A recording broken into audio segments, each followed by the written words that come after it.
নির্ঝর, তোর মুখোমুখি দাঁড়িয়ে বলবো এই সাহস বা হিম্মত কিছুতেই জড়ো করতে পারলাম না, তাই লিখে জানাচ্ছি।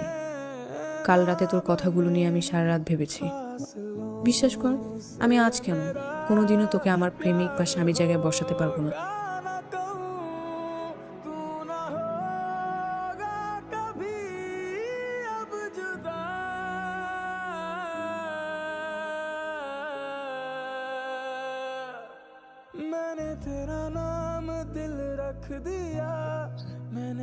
এত ঘৃণা করিস আমাকে, আমাকে রাখলি কেন? মেরে ফেলতি আমাকে, আমাকে জ্বালাই দিতি। তুই আমার জীবনে যে বিস্ফোরণ ঘটায় আসছিস, তার 1% বিস্ফোরণ করছে বলে ঘটে গেলাম। ভাবলাম তুই কখন মাফ করতে পারলাম।